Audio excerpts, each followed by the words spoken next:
Eh bien, je suis le père Jean-Noël Dol, prêtre du diocèse de Toulon, anciennement curé de paroisse, et puis jusqu'à maintenant recteur du séminaire de la Castille pendant 7 ans et nouveau vicaire général. Le célibat, pour moi, est contenu dans l'exigence du sacerdoce. Certes, vous le savez, l'Église ne s'est jamais complètement engagée sur le célibat. On peut être prêtre et marié, cela existe déjà dans d'autres confessions chrétiennes, par exemple chez les prêtres orthodoxes, ou même chez certains prêtres catholiques orientaux. Mais pour nous latins, le célibat est contenu dans l'appel au sacerdoce. Et c'est comme cela que je l'ai vécu. Lorsque le Seigneur m'a appelé, j'étais encore jeune, et puis l'appel a mis du temps à mûrir.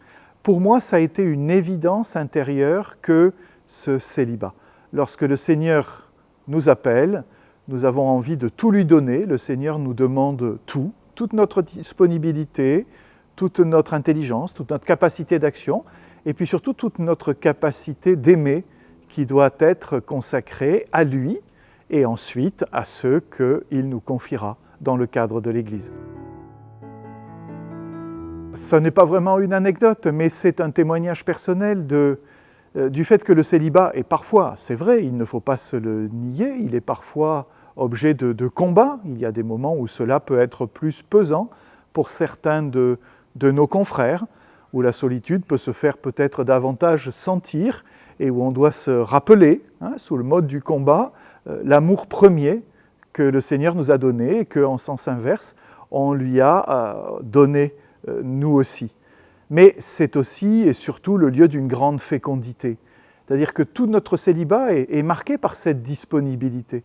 Une anecdote, c'est par exemple quelqu'un qui vient sonner à votre porte à 22h en disant « mon mari est très mal », un paroissien par exemple, vous voyez, que je connaissais bien et qui était atteint d'une longue maladie, et sentant ses derniers moments venir, il appelle le prêtre. Et si c'est à 22h ou 23h, eh bien, il faut que le prêtre soit disponible. Il est entièrement donné à ses paroissiens. Vous voyez, ce sont ses paroissiens qui sont ses brebis, son troupeau et ceux qu'il aime.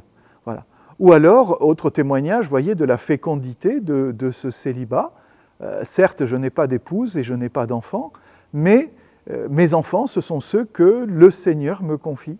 Et par exemple, pendant ces 7 ans que j'ai vécu comme recteur de séminaire, je pense que c'est une dimension du sacerdoce que le Seigneur m'a fait découvrir, cette paternité par rapport à ces jeunes qu'il me confie pour les accueillir, les écouter, les faire grandir humainement, spirituellement. Alors vous voyez, j'étais dans un séminaire qui est béni, nous avions une 50aine de séminaristes, donc je peux dire que dans ce célibat, j'avais une 50aine d'enfants qui m'étaient confiés, ce qui n'aurait jamais été le cas dans le cas d'un mariage humain. La parole que je citerai volontiers, c'est Saint Luc, chapitre 5, verset 28. Jésus, passant sur les bords du lac de Tibériade, à Capharnaüm, voit Lévi ou Matthieu assis à son bureau de collecteur d'impôts. Il l'appelle et, dit le texte de Saint Luc, Lévi ou Matthieu, se levant, quittant tout, le suivit. Il faut se lever, tout quitter et être capable de suivre Jésus. C'est la racine de notre appel à tout donner pour le Seigneur. Je remercie tous ceux qui prient pour les prêtres, sachant que notre existence est tout entière à votre service et nous avons besoin, en sens inverse, de compter sur votre amitié et sur votre prière.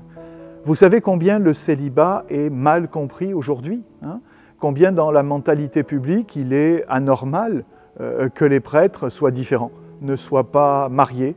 Et malheureusement, certaines affaires actuelles de mœurs viennent renforcer les personnes de l'extérieur dans cette conviction. Donc le célibat aujourd'hui est mal compris, il est décrié et nous avons vraiment besoin de votre soutien dans la prière pour être irréprochables par rapport à cela et pour être de vrais témoignages de chasteté et de don total de nous-mêmes au Seigneur. Nous avons besoin de votre prière.